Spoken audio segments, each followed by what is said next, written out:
எப்படி இருக்கு பாருங்க. இதை உங்களால் சாப்பிட முடியுமா சார்? ரா சிக்கன் எக்ஸ். இதை வந்து பசங்க தெரியாமல் அப்படியே சாப்பிட்ருக்குறாங்க. ஒரு குழந்தை இப்போ வந்து ஹாஸ்பிட்டல் குழந்தைங்களுக்கு ஆர்டர் பண்ணேன்.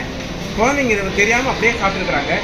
9157 4 பர்கர்.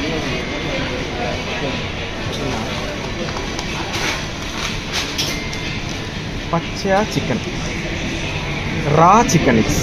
இதை வந்து பசங்க தெரியாமல் அப்படியே சாப்பிட்ருக்குறாங்க. ஒரு குழந்தை இப்போ வந்து ஹாஸ்பிட்டல் கொண்டு போயிருக்கோம். இதை பற்றி இப்படி ரா சிக்கன் எப்படி அனுப்புறீங்க? எனக்கு தெரியல, புரியல. நீங்களே சொல்லுங்கள். இது நீங்கள் சாப்பிடுங்க. இது நான் குழந்தைங்களுக்கு ஆர்டர் பண்ணேன். குழந்தைங்க இதை தெரியாமல் அப்படியே சாப்பிட்ருக்குறாங்க. அப்படியே பச்சையாக இருக்குது.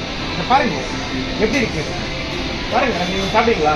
வாயில் வைப்பீங்களா? நீங்கள் எவ்வளோ புரியுமா சார்? நீங்கள் சாப்பிடுவீங்களா சார்? சிக்கன், ரா சிக்கன், கம்ப்ளீட் ரா சிக்கன். ஒன்று மட்டும் இருந்தால் பரவாயில்ல, எல்லாமே அப்படி தான்.